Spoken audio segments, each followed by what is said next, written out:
Ma'am మీరు పుట్టడము ఒక diamond spoon అంటే ఒక రిచ్ మంచి ఫ్యామిలీలో పుట్టాను అని చెప్పేసి అంటున్నారు. కానీ తినడానికి కూడా ఫుడ్ లేని పరిస్థితికి రావడానికి అలా రీజన్ ఏంటి?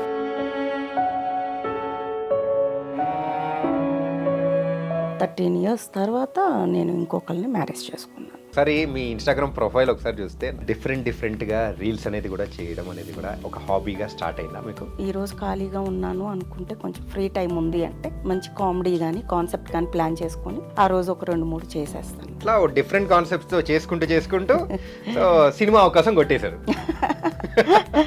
మూవీ అవకాశం మాత్రం నేను అసలు లైఫ్లో మర్చిపోలేనిది. ఈ కరోనా ముందు సో బిఫోర్ ఏం చేసేవారు? నేను దగ్గర 15 lakhs వరకు లాస్ అయ్యానండి. లేడీస్ ఎవరైనా కానీ సెకండ్ మ్యారేజ్ చేసుకున్నారంటే వాళ్ళని చూసే చూపు అనేది కూడా అంటే చుట్టుపక్కల వాళ్ళ చూపు అనేది కూడా మారుతుంది కదా, మరి దాని నుంచి కూడా మీరు ఎలా బయటపడ్డారు? శ్రావణ శుక్రవారం నాడు పొద్దున్నే ఇలాంటివి నా చెవులతో నేను విన్నాను. Hi guys, welcome to I dream. నేను మీ చాణక్య. ఇన్ఫ్లుయెన్సర్గా ఉన్న దగ్గర నుంచి సో రీల్స్ చేసుకుంటూ ఆ తర్వాత సినిమా అవకాశాలు, సీరియల్ అవకాశాలు ఇలా రావడం ప్రజెంట్ ఇప్పుడున్న జనరేషన్లో సర్వసాధారణమవుతుంది. అది అమ్మాయిల విషయంలోనే కాదు, మరి ఇప్పుడు క్యారెక్టర్ ఆర్టిస్టులు అండ్ తర్వాత చాలామందికి కూడా అలాంటి అవకాశాలు అనేది కూడా వస్తున్నాయి. అలాంటి స్థాయిలో నుంచి ఇప్పుడైతే సీరియల్స్ అండ్ సినిమాలు చేస్తూ ఉన్న శిరీష గారు ఇప్పుడు మనతో పాటు ఉన్నారు. అంటే చాలా సీరియల్స్లో మీరు చూసే ఉంటారు, వంటలకు కానీ, ఇల్లు ఇల్లాలు పిల్లలు, ఇలా చాలా సీరియల్స్లోనూ కూడా ఉన్నారు. మరి ఆవిడ జర్నీ ఎలా మొదలైంది ఏంటి అనేది కూడా ఆవిడని అడిగి తెలుసుకుందాం. Hi ma'am. Hi Chanakya, how are you? Shirisha గారు, నేను చాలా బాగున్నాను. మీరు ఎలా ఉన్నారు? నేను చాలా బాగున్నాను. ఓ నైస్. అసలు మీ జర్నీ అనేది కూడా ఒక్కసారి అబ్జర్వ్ చేస్తే, ఒకసారి మీ ఇన్స్టాగ్రామ్ ప్రొఫైల్ ఒకసారి చూస్తే నాకు బాగా నచ్చిన రీల్ ఏదైనా ఉందంటే అది జేసీబీది అనమాట. అసలు నార్త్ ఇండియాలో జేసీబీ అంటే ఫుల్ ఫేమస్. దానిలతో కొన్ని కోట్ల రీళ్లు చేశారు. అట్లా అవును. తెలుగులోకి వచ్చేటప్పటికి మీ స్టైల్లో డిఫరెంట్గా ఆ జేసీబీ రీల్ అనేది పర్సనల్గా నాకు బాగా ఇష్టం ఓ అనమాట. Thank you so much. ఇలా డిఫరెంట్గా రీల్స్ అనేది కూడా చేయడం అనేది కూడా ఒక హాబీగా స్టార్ట్ అయిందా మీకు? అంటే హాబీ కాదు, యాక్చువల్గా నాకు అసలు ఇలా రీల్స్ చేస్తారు అనేది నాకు అసలు ఏది తెలియదు ఫస్ట్ ఆఫ్ ఆల్. మా పిల్లలు సరదాగా ఇది కరోనా టైంలో ఓకే.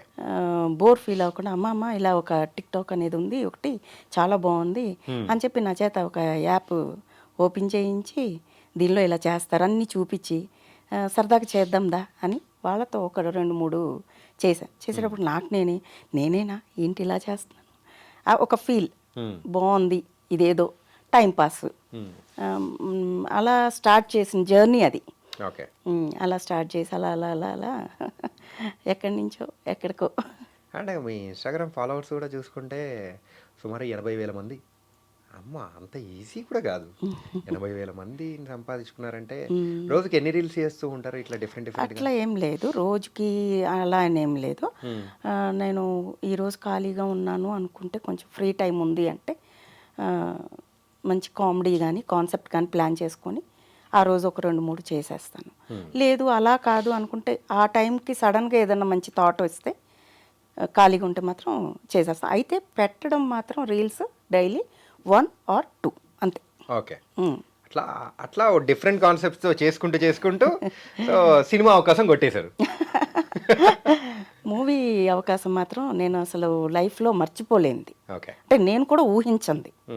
అది సడన్గా డైరెక్టర్ కమ్ ప్రొడ్యూసర్ ఆయన సుధాకర్ గారని ఆయన చూసి మనకి కాల్ చేసి మదర్ క్యారెక్టర్ ఒకటి ఉంది, చాలా మంచి క్యారెక్టర్ మేడం, అది మీరైతేనే బాగా చేస్తారు అనే నాకు బాగా నమ్మకం మీరు అని చెప్పి నాకు కాల్ చేసి అవకాశం ఇచ్చారు. నేను లైఫ్లో అయితే ఆయన్ని మర్చిపోలేను.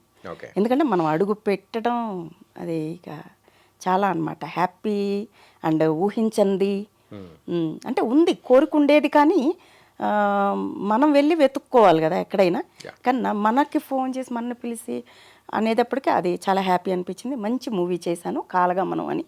నెక్స్ట్ మంత్ రిలీజ్ అవుతుంది. కాలగమనం మంచి రోలు, మూవీ కూడా చాలా బాగుంటుంది. ఫ్యామిలీ కామెడీ లవ్ అన్నీ ఉన్న మూవీ అన్నమాట.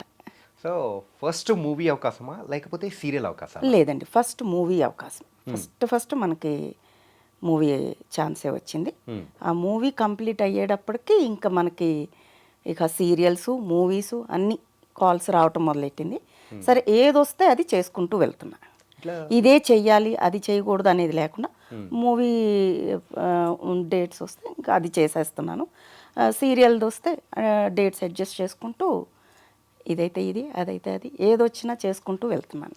ఈ సీరియల్ అవకాశాలు అనేది కూడా ఎలా వచ్చాయి? అంటే మీరు అంటే కోఆర్డినేటర్స్ మేనేజర్స్ ఉంటారు కదా, మేనేజర్స్ ద్వారా. అది మనకి హైదరాబాద్లో మా ఫ్రెండ్ ఒక ఆవిడ ఉన్నారు. తను నాకు మంచి ఒక స్టార్టింగ్ దీప్తి అని తను నాకు మంచి మేనేజర్స్కి రికమెండ్ చేసింది, ఓకే సపోర్ట్ చేసింది. మన ప్రొఫైల్ వాళ్ళకి పెట్టడం అలా చేసింది. ఒక కొన్ని సీరియల్స్ అలా స్టార్ట్ చేశాను. ఇంకా ఆటోమేటిక్గా మీకు తెలియదే ఉంది, ప్రొఫైల్ ముందుకెళ్తూ ఉంటుంది కదా, పాస్ అవుతూ ఉంటుంది. అలా అలా మనకి కాల్స్ రావటం అన్నీ జరుగుతున్నాయి. సో నేను మూవీ ఫస్ట్ ఛాన్స్ ఇచ్చిన వాళ్ళని మర్చిపోను, మనకి సీరియల్కి ఫస్ట్ అవకాశం ఇచ్చిన వాళ్ళని మర్చిపోను. సినిమా ఇండస్ట్రీలో అయినా సీరియల్ ఇండస్ట్రీలో అయినా కానీ హీరో హీరోయిన్స్ కావాలంటే కుప్పలు తెప్పలుగా ఉన్నారు. కానీ మీరున్న ఆ ఏజ్డ్ క్యారెక్టర్స్, మదర్ క్యారెక్టర్స్ కానీ కొన్ని క్యారెక్టర్ ఆర్టిస్ట్ దానిలోకి మాత్రం చాలా వ్యాక్యూమ్ అనేది కూడా ఉందన్నమాట. ఏంటంటే చాలా తక్కువ మంది ఉన్నారు. సో దాంట్లో మీకైతే అవకాశాలు అనేది కూడా బాగా వచ్చేస్తున్నాయి. సో ఎప్పుడు స్టార్ట్ చేశారు అయితే మొత్తం? నా జర్నీ అయితే వన్ ఇయర్ బిఫోర్, అంటే 1 year కూడా కంప్లీట్ అవ్వలేదు నిజం చెప్పాలని. మూవీ స్టార్ట్ అయ్యేటప్పటికి 1 year, ఈ మూవీ కంప్లీట్ అయిపోయి 6 months పట్టింది. ఇంకా అక్కడి నుంచి సీరియల్ స్టార్ట్. అంటే నా జర్నీ అయితే 1 year. చెప్పాలంటే అంటే అప్రాక్సిమేట్గా వేసుకుంటే 1 year అంతే. ఈ 1 yearలో ఎన్ని మూవీస్ చేశారు, ఎన్ని సీరియల్స్ చేశారు? దగ్గర 6 movies దాకా చేశానండి. తర్వాత సీరియల్స్ అయితే దగ్గర 40 సీరియల్స్ పైనే చేశాను. Oh my god, 40 serials. 40 serials దాకా చేశాను. ఓకే. అది మనకి అన్నిటి తోడు లక్ కూడా యాడ్ అయ్యింది అనుకోవచ్చు, మనకు టాలెంట్ తోడు. మరి ఏమో కానీ గ్యాప్ లేకుండా ఏదో ఒకటైతే వస్తూ ఉంది, నేను చేసుకుంటూ వెళ్తున్నాను. ఓకే. ఎక్కడ అయితే ఇంజన్ ఆగట్లేదు, పరిగెడుతూనే ఉంది. అండ్ ఇలా సీరియల్స్ దీనిలో బిజీ అయిన తర్వాత మళ్ళీ మీ రీల్స్ కానీ ఆపేశారా మళ్ళీ? నో, అది అసలు ఆపరా అసలు? అదొక పిచ్చండి. అయ్యో భలే వాళ్ళే. అందుట్లో ఏంటంటే నాది ఎక్కువ కామెడీస్ చేస్తాను దానిలో. అంటే నా కాన్సెప్ట్ ఏంటంటే మనం ఎక్కడుంటే అక్కడ అందరినీ నవ్విస్తూ హ్యాపీగా ఉంచాలి అన్న కాన్సెప్ట్. అందుకని ఏంటంటే చేసే రీల్స్ కూడా ఎక్కువ కామెడీసే చేస్తాను. మన వీడియో చూసి ఎన్ని బాధలు ఉన్నా కాసేపు హాయిగా నవ్వుకోవాలి, వాళ్ళు హ్యాపీగా అన్న టైప్ ఉంటుంది. సో అందువల్ల ఎక్కువ కామెడీస్ అయి చేస్తా. అది మానండి, సమస్య లేదు. అది మాత్రం రెగ్యులర్గా కంటిన్యూ చేస్తూనే ఉంటాను. అవును, చేస్తా. అంటే నాకు దానికి సపోర్ట్ ఉంది కాబట్టి అలాగా. నాకంటే నాకు నేను ఒక ఇది చెయ్యాలి అంటే నాకు మా హస్బెండ్ ఫుల్ సపోర్ట్ అండి. ఆయన వీడియోస్ తీయటం కానీ దాని ఎడిటింగ్ కానీ మొత్తం ఆయనే చేస్తారు. మనకు దాని గురించి తెలియదు. మనం అదిగో సిరి రామ్మ రెడీ, ఇది కాన్సెప్ట్ అని చెప్తే వెళ్ళి అక్కడ నుంచో నేను అది చేసేసి మళ్ళీ యువతలకు వచ్చేస్తాను. దాన్ని ఎడిటింగ్ చేయడం కానీ మ్యూజిక్ యాడ్ చేసుకోవడం కానీ ఏదైనా మొత్తం మా హస్బెండే చేసుకుంటారు. కానీ మీ ఎక్స్ప్రెషన్స్లో చాలా దాంట్లో అబ్జర్వ్ చేస్తే కళ్ళు పెద్దగా చేసి అది మాత్రం సో గాడ్స్ గిఫ్ట్ అండి నాకు. రకంగా అది ఆ సిచ్యువేషన్ తగ్గట్టు భయపెట్టుతారు, అలాగే అమాయకంగా అనిపిస్తుంది అండ్ డిఫరెంట్గా అనిపిస్తుంది. అది గాడ్స్ గిఫ్ట్ అనుకోవాలండి నాకు ఈ ఐస్ రావటం మాత్రం. ఓకే. అవి రాబట్టి ఇక మనం దానికి తోడు ఎక్స్ప్రెషన్స్ యాడ్ చేసేటప్పటికి. ఈ కరోనా ముందు సో బిఫోర్ ఏం చేసేవారు? మీ ఫ్యామిలీ ఎక్కడ? నేను బొటిక్ రన్ చేసేదాన్నండి. నేను ఫ్యాషన్ డిజైనర్ని. టైలరింగ్ అంతా నాకు స్టాఫ్ ఉండేవాళ్ళు, ఒక 25 members స్టాఫ్ ఉండేవాళ్ళు. పెద్ద బొటిక్ రన్ చేశాను. వైజాగ్లో రన్ చేశాను నేను బొటిక్. బాగా రన్ అవుతూ ఉండేది. ఇక ఎప్పుడైతే కరోనా వచ్చినప్పుడు బిజినెస్ బాగా దెబ్బైపోయాం. దెబ్బ అంటే మరి దగ్గర 6 months మనకి మొత్తం క్లోజ్ చేసి ఉన్నాం. రెంట్కి ఓనర్స్ ఆగరు కదా, రెంట్లు కట్టాలి, ఏది ఆగరు. స్టాఫ్ మనం నమ్ముకొని ఉన్నారు, వాళ్ళకి ఎంతో కొంత చూడాలి, ఇక్కడ ఇన్కమ్ లేదు. అప్పుడు బాగా ఇంకా స్టాప్ చేసేసానండి నేను. ఆ తర్వాత బాగా డల్ అయ్యింది బిజినెస్, ఇంకా స్లోగా ఇక నేను బిజినెస్ ఆపేసాను. ఎక్కడ మ్యామ్ నేటివ్? నేటివ్ విజయవాడ అండి. విజయవాడ. కాకపోతే సెటిల్డ్ వైజాగ్. వైజాగ్లో ఉండేదాన్ని. వైజాగ్లో. ఈ కరోనా సమయంలో సుమారు ఒక 25 మంది స్టాఫ్ని పెట్టుకొని మెయింటైన్ చేస్తూ అంత మంచి బొటిక్ అనేటప్పటికీ అలా ఉన్న వాళ్ళు ప్రజెంట్ ఇప్పుడు ఎలా ఉంది?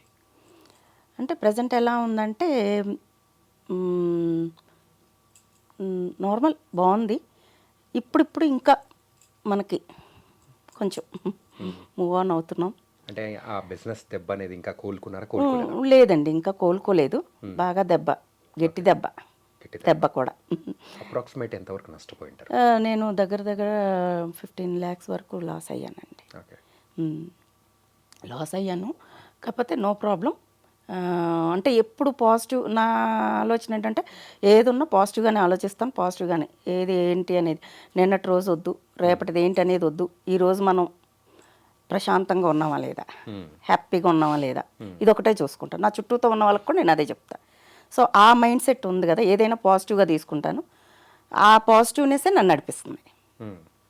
హ్యాపీగా ముందుకెళ్ళిపోతున్నాను. అంటే ఇంతకు కరోనాలో పడిన మీ బిజినెస్ దెబ్బ వల్ల మీరు ఈ సినీ రంగంలోకి అడుగులు వేయాల్సి వచ్చింది అనుకోవచ్చా? అలా అనేం కాదు, ఇది ఒక ఇంట్రెస్ట్. బాగా చిన్నప్పటి నుంచి కూడా నేను ఏంటంటే ఈ మూవీస్లో చూసి ఈ జయసుధ, జయప్రద, శ్రీదేవి వీళ్ళు చేస్తున్నవి చూసి మామూలుగా అనుకున్నాను, భలే చేస్తున్నారు, ఇది నేనైతే ఎలా చేసేదాన్ని, నేను ఇంతకన్నా బాగా చేస్తానేమో అంటే ఆ ఫీల్. అంటే ఇది నా ఒక్కదానికే అని నేను అనుకోను, ప్రతి ఒక్కరికి ఉంటుంది లోపల ఇన్నర్ ఫీలింగ్. ఏంటంటే భలే చేసిందే, ఇది నేనైతేనా అన్న ఫీలింగు ఉంటుంది కదా. సో అలా ఇంట్రెస్ట్ ఉంది బాగా చిన్నప్పటి నుంచి, ఒక కోరిక, ఇంట్రెస్ట్ చేయాలని. కానీ ఎప్పుడు ఆ ఆలోచన అయితే రాలేదు, ఈ ఫీల్డ్లోకి ఎంటర్ అవ్వాలి, ఇలా చెయ్యాలి, ఆ ఆలోచన అయితే లేదు.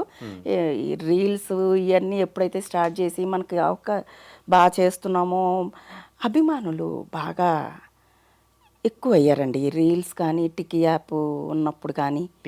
టికీ యాప్ అని ఒక యాప్ ఉండేదండి, అది ఇప్పుడు లేదు, బ్యాన్ అయిపోయింది. ఓకే. ఆ యాప్ నాకు బాగా మంచి పేరు తెచ్చిపెట్టింది. త్రూ అవుట్ సౌత్లో, అంటే నార్త్ వాళ్ళకి బ్లూవీ ఉండేది. ఆ యాప్ చాలా స్ట్రిక్ట్గా ఉండేది. బ్లూవీ రావాలంటే చాలా కష్టం. బ్లూవీ అంటే ఎంతో టాలెంట్ ఉంటే తప్ప రాదు. త్రూ అవుట్ సౌత్లో ఎవ్వరికి రాలేదని నాకు వచ్చింది. సో అప్పుడు నాకు చాలా మంచి పేరు వచ్చింది, ఎక్కువ మంది అభిమానులు సంపాదించుకున్నాను. ఇవాళ ఇలా ఉన్నామంటే సగం ఆ అభిమానుల వల్లే. వాళ్ళు పెట్టే ఆ కామెంట్స్ ఎంకరేజ్గా ఉంటాయి కదా, చాలా బాగా చేశారు, ఇది మీరు చేస్తే చూడాలని ఉంది, ఇలాంటి కామెంట్స్ చూస్తున్నప్పుడల్లా చాలా ఎంకరేజబుల్గా ఉండేది. ఇంకా ఇంకా కొత్తదనంగా ట్రై చెయ్యాలి అన్న ఇంట్రెస్ట్ పెరిగిపోయేది. అలా నాకు. ఓకే. సో అలా మెల్లిమెల్లిగా కొత్త కాన్సెప్ట్స్, రీల్స్ అనేది చేసుకుంటూ కూడా ఇప్పుడు ప్రేక్షకుల్ని అలరిస్తూ. Okay, nice. అంటే ఈ 1 year జర్నీలో ఏం నేర్చుకున్నారు? ఏం సాధించాలని ఒక పట్టుదల అనేది పెరిగింది మెయిన్గా? తెలుసుకున్నదైతే గనక అండి, అంటే ఈ ఫీల్డ్ అనే కాదు, ఏ ఫీల్డ్లో అయినా ఉంటాయేమో బహుశా. చాలామందిని చూస్తున్నాను, చాలామందిని చూశాను. ఎలా ఉందంటే మన ముందు చాలా బాగా మాట్లాడతారు, మన ముందు చాలా మంచిగా ఉంటారు, అసలు నీ అంతటోళ్ళు లేరు అంటూనే ఉంటున్నారు, పక్కకెళ్ళి గోతులతో వేస్తున్నారు. అవి బాగా చూస్తున్నా. ఈ కుళ్ళు, కుతంత్రాలు ఇవి ఎక్కువగా కనిపిస్తున్నాయి. ఈర్ష్య అంటే ఎదుగుతున్న కొందికి ఇవన్నీ కామన్ అనుకోండి. కాకపోతే ఏమో అవే నాకు అక్షింతలేమో.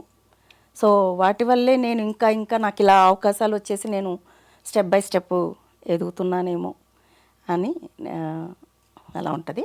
కాదు, ఒక అమ్మాయి సినిమా ఇండస్ట్రీలోకి వెళ్తుంది అని అంటేనే మెయిన్గా మన ఆంధ్రాలలో కానీ, సో తెలుగు వాళ్ళలో, సో యూజువల్గా పేరెంట్స్ కానీ, చుట్టుపక్కల ఉన్న మెయిన్గా బంధువులు కానీ, సో వాళ్ళందరూ ఖచ్చితంగా ఎందుకు అనే అవసరం అని ఇట్లాంటి మాటలు అనేవాళ్ళు ఇంతమంది ఉంటారు.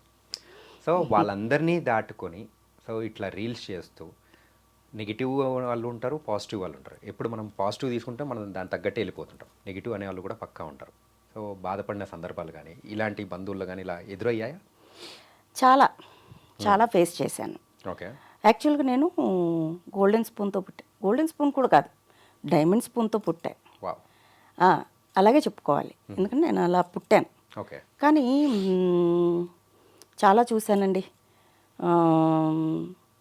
అన్నీ పోగొట్టుకున్నాం. ఆ, మనుషుల్ని పోగొట్టుకున్నాం కళ్ళ ముందే. అయిన వాళ్ళందరినీ చనిపోవటం చూశాను. మళ్ళీ బంధాలు బంధుత్వాలు దూరం అయిపోయారు. నా అనుకున్నా అంటే నా కుటుంబం, నా ఫ్యామిలీ, నా వాళ్ళు అని నేను అనుకున్నా. కానీ అందరూ అనుకోలేదు. సో అందరూ కూడా అలా అనుకుంటారని మనం అనుకుంటాం, కానీ అందరూ అనుకోరు. సో తర్వాత రియలైజ్ అయ్యాను, ఓహో నా అనుకున్నది కూడా నావి కాదు. నేను అనుకున్నాను అలా, అందరూ అనుకోలేదు. అట్లా అవి దూరమైనవి, అందరూ దూరం అయ్యి ఏకాకిగా తినటానికి జరగని రోజులు కూడా దాటొచ్చాను. ఎన్నో స్ట్రగుల్స్ నా లైఫ్లో ఎన్నో ఫేస్ చేస్తే ఇవాళ ఇప్పుడు ఇక్కడ ఇలా ఉన్నాను. కానీ మ్యామ్ మీరు పుట్టడము ఒక డైమండ్ స్పూన్, అంటే ఒక రిచ్ మంచి ఫ్యామిలీలో పుట్టాను అని చెప్పేసి అంటున్నారు. కానీ తినడానికి కూడా ఫుడ్ లేని పరిస్థితికి రావడానికి అలా రీజన్ ఏంటి? అంటే అది కూడా మీకు ఇష్టమైతే చెప్పండి, లేకపోతే ఇట్స్ ఏముంది, business loss plus family support. ఇప్పుడు ఎప్పుడైనా నేను ఇది ప్రతి ఒక్కరికి చెప్తాను, ఒక ఆడపిల్లకి అయితే తండ్రి సపోర్ట్ ఉండాలి, లేకపోతే బ్రదర్ సపోర్ట్ ఉండాలి, ఇవన్నీ కాకపోతే హస్బెండ్ సపోర్ట్ ఉండాలి. ఈ మూడిట్లో ఒక్కళ్ళన్నా ఉండాలి సపోర్ట్గా. ఈ మూడిట్లో ఏ ఒక్కటి లేకపోయినా ఆడపిల్ల జీవితం మాత్రం 100% బాగోదు లైఫ్. కానీ మీకు లేదా వీటితో ఈ మూడు లేకపోతే డబ్బన్నా ఉండాలి, ఆస్తులన్నా ఉండాలి. మళ్ళీ అవి ఉంటే సరిపోతుంది. ఈ మూడు లేకపోయినా ఆడపిల్ల నెట్టుకొచ్చేస్తుంది. కానీ ఒక ఆడపిల్లకి వీటిలో ఏదన్నా ఒకటన్నా ఉండాలి. సో నేను అట్లా అన్నీ కోల్పోయాను, చాలా కోల్పోయాను. హస్బెండ్ని కూడా కోల్పోయి చాలా స్ట్రగుల్స్ ఫేస్ చేసి పిల్లల్ని కష్టపడి పెంచుకొని చాలా స్ట్రగుల్స్ ఫేస్ చేశాను. తర్వాత నేను కొన్ని దగ్గర ఒక 13 years తర్వాత నేను ఇంకొకరిని మ్యారేజ్ చేసుకున్నాను. ఇప్పుడు ఆయన సపోర్ట్ వల్లే నా ఇష్టాన్ని గౌరవించి, నాకు ఇష్టం అని చెప్పి నా ఇష్టాన్ని గౌరవించి నాకు సపోర్ట్ చేస్తూ నా వెంటే ఉంటూ నేను ఏది చేసినా నాకు తోడు నీడగా ఉంటూ నన్ను ముందుకు నడిపిస్తున్నారు. సో అది నా లైఫ్లో టర్నింగ్ పాయింట్. నాకు మంచి సపోర్టు, లేకపోతే ఇలా ఉండేదాన్ని కాదు, ఇక్కడ దాకా వచ్చేదాన్ని కాదు. అలాగే ఆ బొటిక్కో లేకపోతే ఆ బొటిక్ లాస్ అయిపోయింది కాబట్టి ఇంకేదన్నా చేసుకుంటూనో ఉండేదాన్నేమో బహుశా. ఓకే. సో ఇట్లా అంటే ఈ మూడు సపోర్ట్ అనేది కూడా మీకు దొరక్క, అంటే మీరు అన్నట్టు అది నిజం. ఒక అమ్మాయి సక్సెస్ అవ్వాలి అని అంటే ఈరోజు ఎక్కడికైనా వెళ్ళి బతకాలి అంటే సమాజంలో సక్సెస్ అవ్వాలి అని అంటే మీరు అన్నట్టు ఆ మూడు ఉండాలి. ఆ మూడు లేని సందర్భం నుంచి ఈరోజు సక్సెస్ఫుల్ స్థాయికి అనేది కూడా రావడం అనేది కూడా మీరు లైఫ్లో నేర్చుకున్న ఎన్నో పాఠాల ద్వారా కూడా వచ్చింది. అవునండి, చాలా lessons. Okay. So coming to your kids, so ఎంతమంది ఏంటి? 2 అమ్మాయిలండి. ఓకే. 2 అమ్మాయిలు జాబ్స్ చేస్తున్నారు ప్రెసెంట్. ఓకే. ఎక్కడ? ఇది ఒక పాప బెంగళూరు అండి, ఒక పాప మెడ్రాస్, చెన్నై. ఓకే. 2 జాబ్స్ చేస్తున్నారు. సో మీకు ఈ రీల్స్ చేయాలని ఇన్స్పిరేషన్ ఇచ్చింది కూడా వాళ్ళే? సరదాగా నాకు ఇంట్రెస్ట్ వచ్చేసింది. ఓకే. కానీ ఈ సందర్భంగా ఒకటి అర్థం అనుకున్నాం, లేడీస్ ఎవరైనా కానీ సెకండ్ మ్యారేజ్ చేసుకున్నారంటే వాళ్ళని చూసే చూపు అనేది కూడా, అంటే చుట్టుపక్కల వాళ్ళ చూపు అనేది కూడా మారుతుంది కదా. మరి దాని నుంచి కూడా మీరు ఎలా బయటపడ్డారు? చాలా ఫేస్ చేశానండి. మ్యారేజ్ కాకముందు కొన్ని స్ట్రగుల్స్ ఫేస్ చేశాను. ఒంటరి లైఫ్గా ఉండటం వల్ల ఏంటంటే మనం ఎదురు వస్తే ఊరుకునేవాళ్ళు కాదు. అసలు నేను డైరెక్ట్ ఫేస్ చేశాను.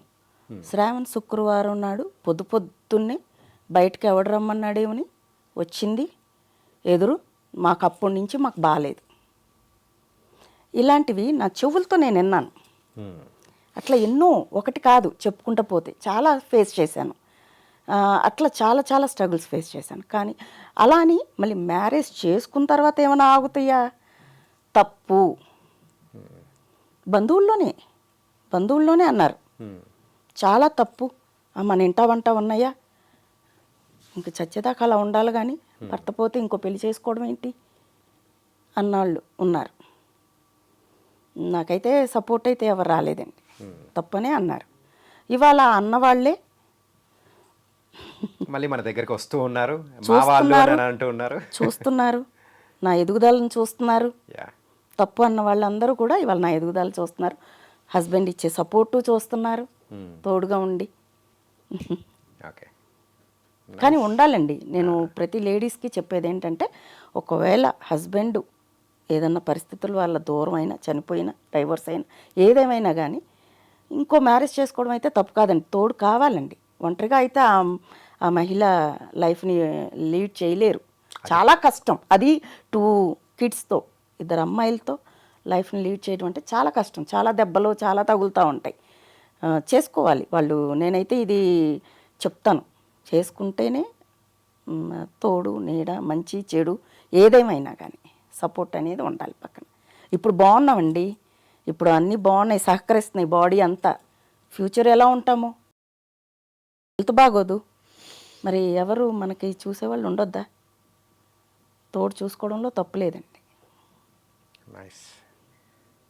మీతో ఇంటర్వ్యూ అనేటప్పటికి నేను ఒక సైడ్ ఆఫ్ అంటే ఒక రకంగా అనుకున్నాను, బట్ మీ లైఫ్లో ఉన్న స్ట్రగుల్స్ అనేది వింటూ ఉంటే నేనే ఎమోషనల్ అవుతూ ఉన్నాను. So it was a different journey. ఏంటంటే ప్రతి ఒక్క అబ్బాయికి అమ్మ అంటే తల్లి, చెల్లెలు, అక్కో ఇట్లా ఎవరో ఒక బంధాలు అనేది కూడా ఉంటాయి. వాళ్ళ మనసులు తెలుసుకున్న వాళ్ళకు అది ఖచ్చితంగా మీ స్టోరీ వింటూ ఉంటే ఖచ్చితంగా అరే it was very struggle life, it's not so easy అనేది కూడా ఖచ్చితంగా అనిపిస్తూ ఉంటుంది. Okay, come out of that. Okay, బయటకు వచ్చేద్దాం. ఓకే, సరే, ఇది బొటిక్ బిజినెస్ అన్నారు కదా, ఈ బొటిక్ బిజినెస్ విషయానికి వచ్చేటప్పటికి కరోనా తర్వాత శారీస్ కానీ అండ్ సో ఇవన్నీ బిజినెస్ అనేది కూడా ఆన్లైన్లో ఎక్కువైపోయాయి. యా, మీరు ఎప్పుడు అనుకోలేదా సో అట్లా ట్రై చేద్దాం అని చెప్పి? అసలు మనం ఏమో అంటే ఏమంటారంటే కరోనా దెబ్బకి అమౌంట్ చాలా లాస్ అయిపోయాం. ఇంకా మళ్ళీ మనకి ఇన్వెస్ట్ చేయడానికి మనీ ఉండాలి కదా.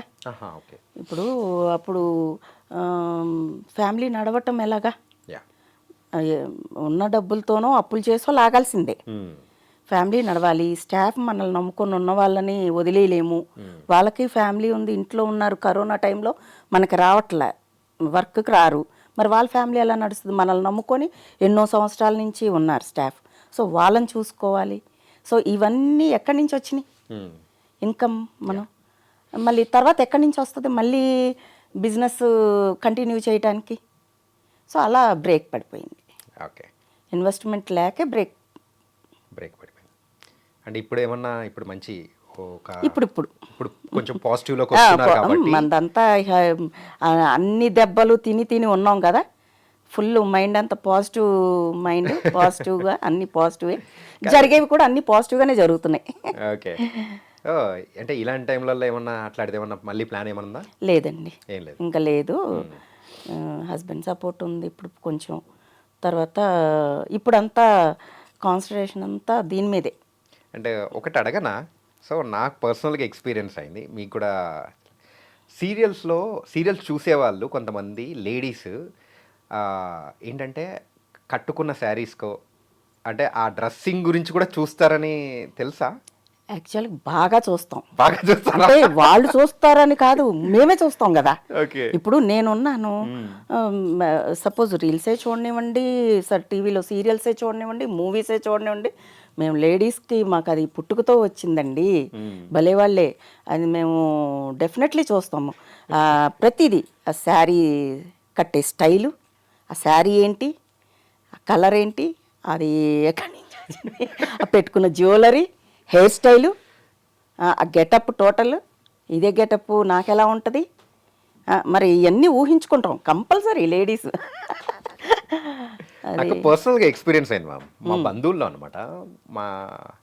ఏంటంటే మా మేనత్త గారి ఇంటికి వెళ్ళినప్పుడు వాళ్ళ అత్తగారు అనమాట ఏంటంటే సీరియల్స్ చూస్తూ ఉంది, ఏం చూస్తున్నావు అమ్మ అంటే, అదో ఆవిడ కట్టుకోవచ్చిన శారీస్ భలే ఉంటారా, సో ఆ శారీస్ కానీ చూస్తాము అంటే, నువ్వు సీరియల్ స్టోరీలు చూడవా అని చెప్పి అంటే, అవన్నీ మాకు సంబంధం లేదు, వాళ్ళు కట్టుకొని వచ్చేది కావాలంటే అడుగుతారండి. మాకైతే ఇప్పుడు కాల్స్ చేసి కూడా ఎలా అడుగుతారంటే, ఫ్రెండ్స్ ఉంటారు కదా ఊళ్ళో ఫ్రెండ్స్ కానీ నా బోటిక్ కస్టమర్స్ కానీ ఇట్లా కొంతమంది ఉంటారు కదా సర్కిల్, ఫోన్స్ చేసి అడుగుతారు అనమాట, కాల్ చేసి, హే అసలు భలే భలే కడుతున్నారు చీరలు, అవన్నీ వాళ్ళు ఇస్తారా, మీరే తీసుకెళ్ళాలా, భలే భలేగా ఉంటాయి, 1 గ్రామ్ జ్యువెలరీ అవన్నీ నువ్వు ఎలా పెట్టుకుంటావు, ఎలాగా, ఎక్కడ ఏంటి వాళ్ళు అంటే వాళ్ళ క్యూరియాసిటీ, నువ్వు పలానా అది కట్టేవే, ఆ చీర భలేగుంది, ఇలా అడుగుతూ ఉంటారు. అందుకే మేడం సీరియల్స్ లో పూర్ ఫ్యామిలీని చూపించినా కానీ ఒక రిచ్ కాస్ట్యూమ్ మాత్రం వాళ్ళ Compulsory. ఒంటి మీద ఉంటుంది. Okay, nice. అండ్ శిరీష గారు నిజంగా డిఫరెంట్ రోలర్ కోస్టర్ అనేది కూడా జరిగింది అనమాట, డిఫరెంట్ టైప్స్ ఆఫ్ ఎమోషన్స్ అనేది కూడా మనం ఇంటర్వ్యూలో తెలుసుకున్నాము. Thanks. So one final question is, so next plans ఏంటి? సో ఒక ప్రామినెంట్ రోల్ కోసం చూస్తున్నారా, లేకపోతే వాట్స్ నెక్స్ట్ ప్లాన్? అవునండి, అంటే ఆల్రెడీ ఒక 3 మూవీస్కి సైన్ చేశాను. ఇంకా కొంచెం మంచి మంచి బిగ్ బ్యానర్ మూవీస్కి కొంచెం అవకాశాలు వస్తే బాగుండని వెయిట్ చేస్తున్నాను. ప్లస్ సీరియల్స్లో కూడా కంటిన్యూటీ రోల్ ఏదన్నా వస్తే బాగుండని చూస్తున్నాను. ఓకే. ఏదేమైనా ఏదొచ్చినా చేసుకుంటూ ముందుకెళ్ళిపోతాను. కానీ మీకు బాగా పేరు తీసుకొని వచ్చిన సీరియల్ ఏదనుకోవచ్చు? గుప్పెడంత మనసు ఒకటి, ఊర్వశివో ప్రేయసివోలో జూబ్లీ హిల్స్ బేబీ నా క్యారెక్టర్. ఓకే. ఆ సీరియల్ చూసుకొని నాకు కాల్ చేసి జూబ్లీ హిల్స్ బేబీ అని అడిగేవాళ్ళు. అంటే నా క్యారెక్టర్ పేరు జూబ్లీ హిల్స్ బేబీ అనమాట. ఓకే. దెప్పి పొడుస్తాను అనమాట, అవతల పర్సన్ని దెప్పి పొడుస్తాను. ఆ జూబ్లీ హిల్స్ బేబీ క్యారెక్టర్ నాకు బాగా పేరు వచ్చింది, చాలా బాగా అందరూ ఫోన్ చేసి అడగటం జూబ్లీ హిల్స్ బేబీ అని. లేదు మళ్ళీనేమో రీసెంట్గా నేను అదేంటి మాస్ క్యారెక్టర్, అది ఎలా అంటే కోయిదొర ఒకటి చేశాను. అది కూడా అందరూ చాలా బాగుంది, బాగా సూట్ అయ్యావు అని చెప్పి కాల్స్ చేసి చాలామంది చేశారు, చాలా బాగుంది ఆ క్యారెక్టర్ నీకు అనేసి. అట్లా కాకపోతే చేసిన అన్నీ కూడా ఒక్కొక్క సీరియల్కి ఒక్కొక్క డిఫరెంట్ క్యారెక్టర్స్ వస్తున్నాయి. అంటే ఇదొక పర్టికులర్గా ఈవిడ దీనికే సెట్ అవుతారు, ఇలాంటివే ఇవ్వాలి అన్నవి రాలా. ఒక్కొక్క సీరియల్కి ఒక్కొక్క టైప్ ఆఫ్ క్యారెక్టర్ వచ్చినాయి. నాకు అన్నీ మంచి మంచి డిఫరెంట్ క్యారెక్టర్స్ నాకు అలాగే ఇష్టం. చిన్న రోల్స్ అయినా కానీ మంచి ప్రామినెంట్. అదే అంటున్నాను నేను, 2 days 3 days చేసిన క్యారెక్టర్స్ అయినా కానీ అవి ఎలా అంటే మంచి మంచి క్యారెక్టర్స్ వచ్చినాయి.